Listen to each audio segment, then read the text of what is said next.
우리가 누구인지에 대해서 제가 계속 강조합니다. 하나님께서 만드신 사람은 어떤 존재입니까?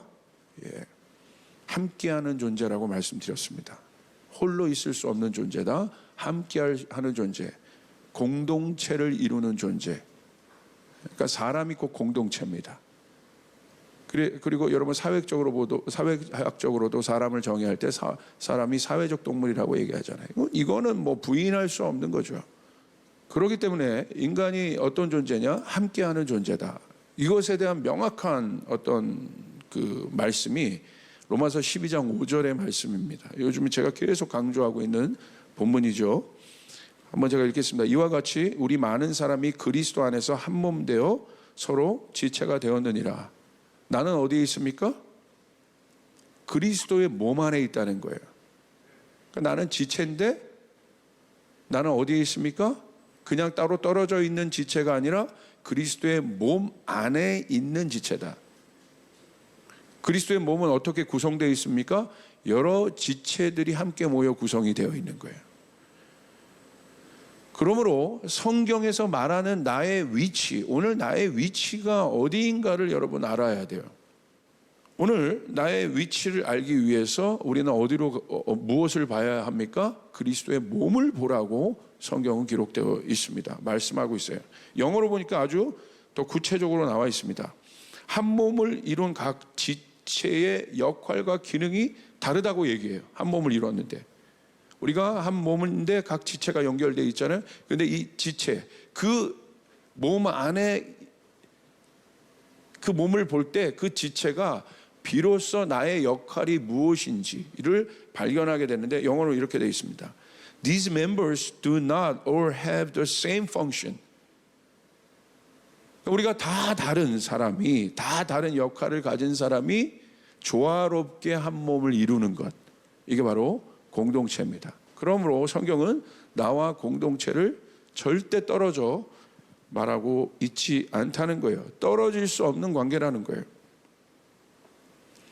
그러므로 하나를 이룬 그리스도의 몸, 그 그리스도의 몸이 교회죠. 이 하나를 이룬 그리스도의 몸은 겉에 보이는 건물이 아니라 공동체의 상태를 이야기해주고 있는 것입니다. 각 지체의 기능이 살아있다는 건 무엇을 뜻하는 거예요? 우리가 이렇게 모였지만, 조이풀 교회인들이 모였지만 각 지체들이 한 몸을 이루고 있는데 이 교회가 살아있다는 건 뭐냐면 각 지체의 여러분 한 분 한 분이 건강하다는 뜻이에요. 할렐루야. 여러분의 기능이 살아있다는 것입니다. 건강한 몸, 성숙한 몸이라 할 수 있습니다. 이런 몸의 특징은 갈등이 없어요. 손과 발이 다른데 손과 발이 갈등하지 않아요. 조화를 이루어요. 연합을 이루어요. 협력합니다. 서로 존중합니다. 그러므로 앞으로 리더는 이 조화와 협력을 생각하는 사람이 리더가 될 겁니다. 이게 리더십에 있어서 가장 중요한 요건이 될 거예요. 예전에는 그 리더가 갖고 있는 역량과 능력을 봤는데 그건 이제 기계가 다 해요.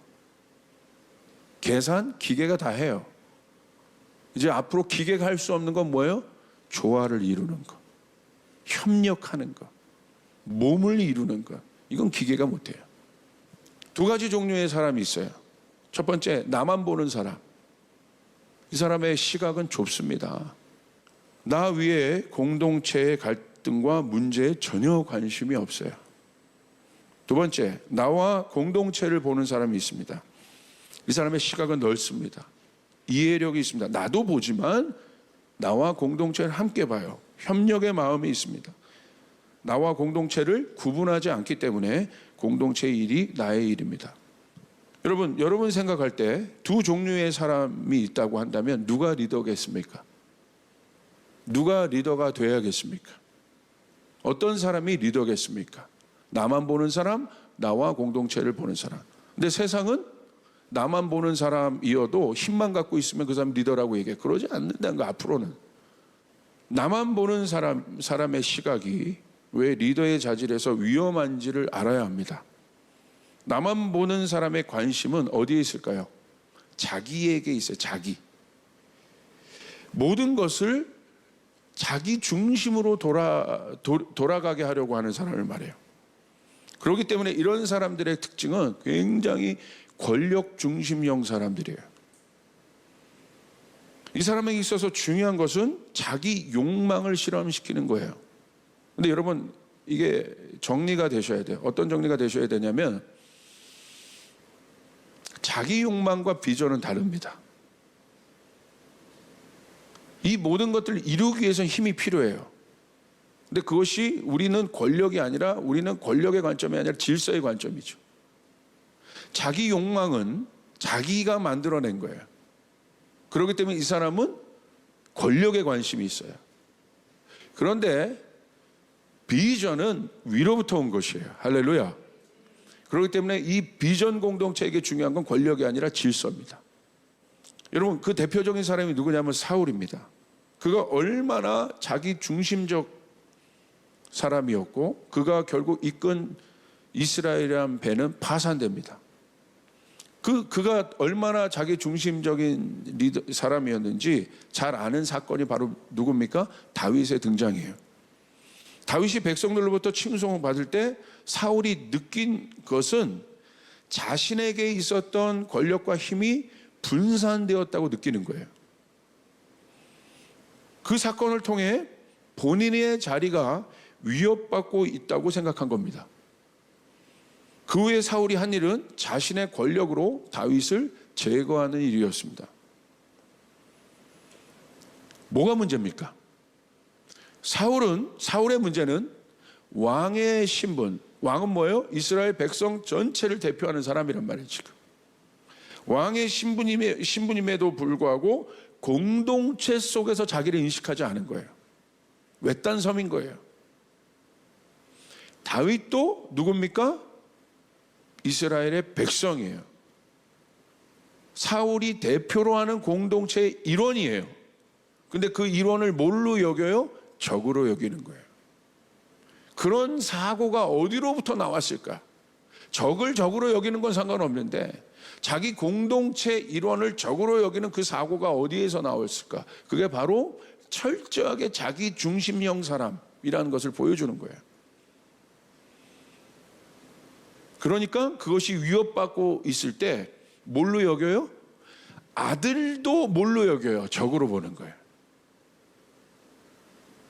다윗은 어떻게 보면 상대가 안 되는 그런 존재예요. 그냥 사울이 자기의 신분과 지위와 모든 경험으로만 봐도 그냥 다 귀엽게 봐줄 수 있는 거고 다 부어줄 수 있는 존재예요. 그런데 백성들이 다윗을 칭찬하잖아요. 그걸 뭘로 받아들인 거예요? 위협으로 받아들인 거예요. 공동체 속에서 사울이 자신을 인식했다면 이렇게 받아들였을 거예요. 와, 얼마나 이게 복된 일인가. 우리 다윗이 잘된 게 우리나라가 잘된 거고, 다윗이 잘된 게 내가 잘되는 거야. 할렐루야. 그렇게 여겨야 정상인 거죠. 그 사람이 리더인 거죠. 왜 이런 사고가 중요한가? 지금은 정보의 시대잖아요. 정보의 시대는 뭐예요? 지금 정보의 시대라는 건 옛날에는 모르는 것이 많았는데 지금은 아는 것이 너무 많은 시대라는 거예요. 알아서 걱정인 거예요. 날마다 새로운 정보가 쉴 새 없이 쏟아지고 있습니다. 데이터들이. 잘 보세요. 뭐가 차이인가? 옛날에는 모르는 것을 아는 사람이 힘이 있었는데 지금 다릅니다. 어떤 시대냐? 너무 많이 우리가 아는 것이 있기 때문에 지금은 내가 남보다 모르는 것을 아는 게 문제가 아니라, 정보를 더 갖는 게 문제가 아니라 진짜인지 가짜인지의 시대라는 거예요. 이게 진짜인지, 아는 건 모르는 거의 차이가 아니라 지금은 내가 진짜를 알고 있느냐 가짜를 알고 있느냐의 차이인 거예요. 그 강남순 교수라고 텍사스 크리스천 대학교 브라이트 신학대학원에 있는 교수인데, 이분이 중앙일보에 기고한 어떤 시평이 있습니다. 그 글을 제가 좀 소개할까 합니다. 제목은 세 종류의 사람, 당신은 어떤 사람인가? 세 종류의 사람, 당신은 어떤 사람인가? 직업이 무엇이든 어떤 정황에서 살아가든 사람은 대부분 세 종류의 역할을 한다. 근데 그 세 부분을 누구로 얘기했냐면 첫 번째는 매니플레이터, 그 다음에 두 번째는 매니저, 그리고 세 번째는 리더라고 얘기했습니다. 코로나 사태가 불거지면서 미디어에 많이 등장하기 시작한 두 영어 단어가 있는데 바로 그것이 틀린 정보,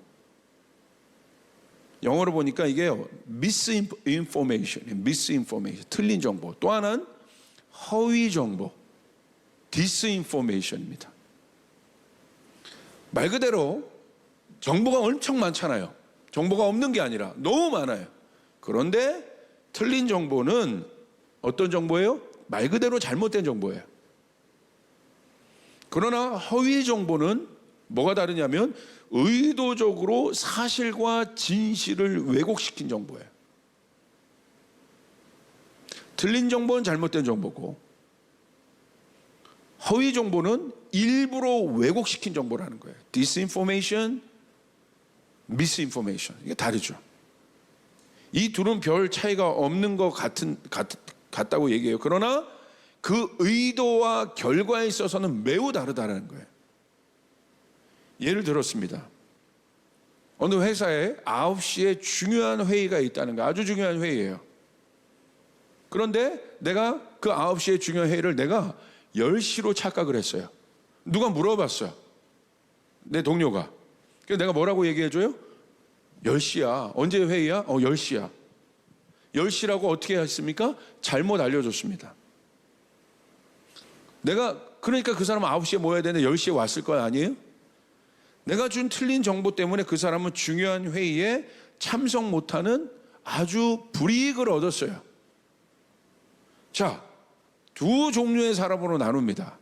틀린 정보를 만약에 준 사람이라면 나 때문에 그 사람이 불이익을 받았잖아요. 그럼 어떻게 해요? 진짜 가서 100배 사죄해야겠죠.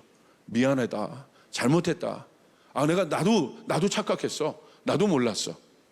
내가 어떻게 그런 실수를 했을까? 이렇게 사과를 했을 거야 아마. 그런데 허위 정보를 준 사람이라면 얘기가 다르다는 거예요. 일부러 그 사람을 공경에 빠뜨리려고 한 사람이라는 거예요. 일부러 고의적으로 10시라고 알려준 겁니다. 결국 그 허위 정보 때문에 그 사람은 공동체에서 어떻게 해요? 책임감 없는 사람이 돼요. 결국 이 허위 정보를 준 사람 때문에 이 사람은 굉장한 불이익을 받았습니다. 이 허위 정보를 준 사람을 누구라고 얘기해요? 매니플레이터라고 얘기하는 거예요. 매니플레이터가 뭐예요? 조작하는 사람이라는 거예요. 조작하는 사람. 이 사람은 결국 친구를 이간시키고 공동체에서 왕따시키고 동료들로부터 불신감을 조장하고 극기하는 사회적 생명까지 파괴시킵니다. 여러분에게 묻겠습니다. 허위 정보를 주는 사람이 매니플레이터가 있습니까? 없습니까? 두 번째는 매니저라고 얘기했어요. 매니저의 주요 기능은 현상 유지래요. 현상 유지. 물론 한 공동체, 집단 또 사회에서 이러한 매니저와 같은 사람의 역할이 필요하다고 얘기합니다. 저도 동의합니다. 필요하죠. 현상을 유지해야 하는 차원이 늘 존재합니다. 필요합니다.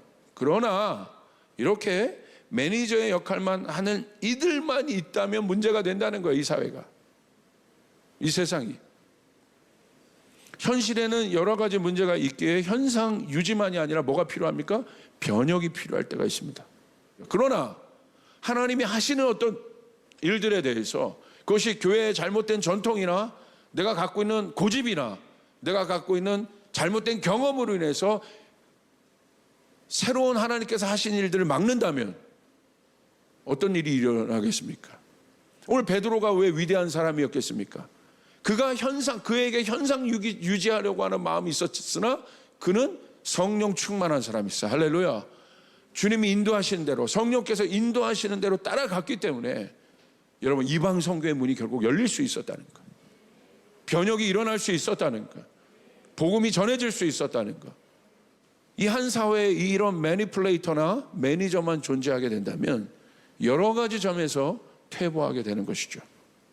그러므로 진정한 리더는 재개념화된 리더라는 거예요. 이 사람의 특징은 이 사람의 지위는 권력의 유무에 따라 결정되지 않아요. 이 사람의 위치는 관계입니다. 관계에 의해서 이 사람의 위치가 결정돼요. 그래서 이 사람들의 특징은 이중의 보기 방식을 갖고 있다는 거예요. 영어로 보면 이렇게 얘기했어요.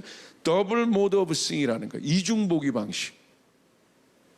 무슨 말이냐면 권력의 중심부만 아니라 주변부에 있는 이들까지도 동시적으로 본다는 거예요. 권력이 모든 것에 존재해요. 우리는 부인할 수 없습니다. 힘이 있어요. 존재합니다. 무슨 말이냐면 권력 관계가 작동된다는 거예요. 리더란 이러한 권력 관계가 작동되는 그곳에서 중심과 주변부를 함께 보는 사람이는, 예수님 보십시오. 예수님에게 힘이 있었어요. 사람들은 그것을 권력으로 여기는 사람들도 있었어요. 그래서 예수님의 제자들도 예수님에 그렇게 다가올 때가 있었어요. 그들의 안에 있는 소원은 뭐였어요? 예수님 옆에서 한 자리 차지하는 거야. 권력 관계는 권력 관계. 그래서 예수님 옆에 그 권력자 중심에 있으려고 했어요. 그러나 예수님은 그 중심에 있었지만 어떻게 했습니까? 예수님은 그 중심에서 어디를 바라보고 계셨어요? 주변을 바라보고 계셨다는 거예요. 주변부를 보고 계셨다는 거예요. 나만 보는 것이 아니라 나와 공동체를 보고 계셨다는 거예요. 전체를 보고 계셨다는 거예요. 이 김남순 교수의 진정한 리더 역할 중에서 이중의 보기 방식을 얘기한 이 부분이 저는 참 마음에 와닿아요. 중심과 전체를. 여러분은 어떻습니까? 오늘 한국교회는 어떻습니까? 우리만 보고 있습니까? 전체를 보고 있습니까? 나와 전체를 함께 보고 있습니까? 리더란 나와 공동체를 함께 보고 있는 사람을 말합니다. 그러므로 우리는 이젠 정리해야 돼요. 정보가 아니라 우리는 진리 위에 서야 합니다. 할렐루야. 정보는 왜 위험하냐? 왜곡시킬 수 있기 때문에. 정보에 있으면 매니플레이터들이 있단 말이에요. 사단은요 강력한 매니플레이터들이에요. 정보를 왜곡시키는 자. 그래서 이 사단의 정체가 뭐예요? 거짓말하는 자잖아요. 거짓말하는 자. 거짓의 압이잖아요. 그래서 어떻게 와요? 광명의 천사의 옷을 입고 온다는 거야. 그래서 사람들 다 현혹시킨다는 거예요. 미혹시킨다는 거예요. 사울은 정보에 반응하는 리더였어요. 그러니까 사람의 말에 반응해요. 그래서 문제가 생깁니다. 그런데 여러분 놀라운 건 사울은요 자신의 권력으로 다윗에 대한 정보를 왜곡시킬 수 있다는 거예요. 그러므로 사랑하는 여러분, 만약 여러분 힘이 있습니까? 여러분이 아니면 더 남보다 낫습니까? 그러면 여러분 어떻게 해야 돼요? 우리는 어떤 마음을 가져야 돼요? 여러분 오늘 예수님께서도 기도에 대해서 가르칠 때 위선자들을 뭐라고 얘기했어요? 그들은 자기가 옳다고 여기는 것으로 남을, 자기가 의롭다고 여기는 것으로 남을 업신여기는 사람이라고 그랬어요. 그게 위선이라는 거야. 내가 옳고 의롭다는 것으로 남을 업신여기는 것. 예수님이 그들을 뭐라고 했습니까? 그들의 기도를 듣지 않으신다고 말씀하셨어요. 만약에 여러분에게 하나님이 축복하셨다면 여러분 겸손할 수 있길 바랍니다. 더 겸손할 수 있길 바랍니다. 더 여러분 긍휼의 마음을 가질 수 있길 바랍니다. 그러므로 진리 위에 선 사람은 사람의 말이 아니라 하나님의 말씀에 순종하고 반응한 사람. 다윗이 그랬어요. 주님의 말씀에 순종하고 반응했고 12명의 정탐꾼 보십시오. 그들은 정보에 반응했습니다. 그러나 여호수아와 갈렙은 어떻습니까? 말씀에 반응했습니다. 그들이 공동체의 리더가 됐습니다. 정보에 반응한 리더가, 10지파의 리더가 됐습니까? 새로운 리더? 아니요. 말씀에 반응하는 사람. 그러므로 여러분, 이 진리는 어디에서 완성되냐면요, 감사해요. 저희 교회가 그렇게 가고 있어서. 요한복음 1장 14절, 말씀이 육신이 되어 우리 가운데 거하심에 우리가 그의 영광을 보니 아버지의 독생자의 영광이요 은혜와 진리가 충만하더라. 무슨 말입니까? 말씀이 육신이 되었다는 건 뭐예요? 말씀이 진리잖아요. 진리가 어디에 있었다는 거예요? 현장 안으로 들어갔다는 거예요. 어디서 완성됩니까? 현장에서 완성됩니다. 우리의 육신은 현장이었어요. 그곳에 말씀이 적용된 겁니다. 그러므로 여러분, 사랑하는 여러분, 정보는 현장이 없어요. 그냥 듣는 거예요. 이건 맹점이 있어요. 그러나 진리는 경험되어지는 거예요. 적용되어지는 거예요. 하나님의 말씀이 내 삶과 내 현장에서 적용되어 있다고 한다면, 그 적용되지 않고 있다면 그것은 그 사람에게는 진리입니다. 정보입니다. 그러나 하나님의 말씀이 여러분의 삶에서 적용되고 있다면 그것은 능력입니다. 할렐루야. 그러므로 하나님의 말씀이 적용될 때 실패의 감정도 느낄 수 있어요. 실패도 할 수 있고, 왜 부족하면 또 성공도 할 수 있어요. 그게 중요하지 않아요. 중요한 건 적용되고 있다는 것이 중요한 거예요. 마지막입니다. 언약 관계의 리더십이에요.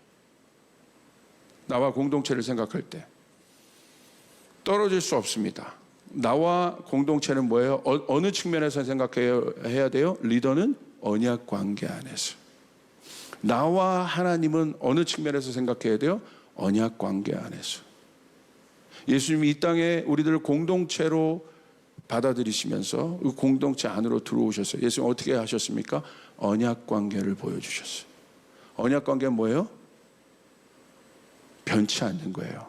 깨질 수 없는 겁니다. 한 몸이 됐다는 것은 깨질 수 없다는 거예요. 변치 않는다는 거예요. 주님이 나를 공동체로 여기셨습니다. 그 말은 주님이 나와 언약하셨다는 거예요. 다윗 보십시오. 왜 다윗이 복을 받았는지, 왜 진정한 리더가 되었는지 보십시오. 사울 얼마나 다윗에게 섭섭하게 했습니까? 근데 다윗은요, 사울에게 대해서 그런 마음을 가진 적이 없어요. 끝까지 존중했어요. 그게 바로 뭐예요? 언약 관계예요. 언약 관계는 상대방에 따라 움직여지는 것이 아니라 내가 결정하는 것입니다. 내가 그 옆에 있기로 결정하는 것이에요. 그러므로 사랑하는 여러분, 우리 목자 되신 예수님이 우리를 믿으셨기 때문에 우리가 변할 수 있다는 것, 탕자를 아버지가 믿었기 때문에 탕자가 변할 수 있었다는 사실, 이게 바로 언약 관계입니다. 여러분, 우리 안에 이 언약 관계가 이루어지길 바랍니다. 나와 공동체 가운데 이 언약이 갱신되길 바랍니다. 모든 관계 안에 언약이 갱신되길 바랍니다. 이 사람이 뉴 리더입니다. 이 사람이 공동체를 위하여, 보세요, 저에게 계속 주시는 마음 하나요. 친구를 위하여 목숨을 버리는 이것보다 더 큰 사랑은 없나니. 그게 언약 관계예요. 그 사람이 리더입니다. 여러분에게 그 일들이 있어지길 바랍니다. 한 사람, 그리 아니할 한 사람이라도 내가 그 사람을 위해서, 그 한 사람을 위해서 내가 목숨을 버릴 수 있는 그것, 그 사람이 이 시대, 이 개인주의 시대에 하나님이 일으키고자 하는 리더라는 것을 여러분 명심하셔서, 여러분 하나님으로부터는 새 권능을 받으시고 새 바람이 여러분 가운데 불어오길 바랍니다.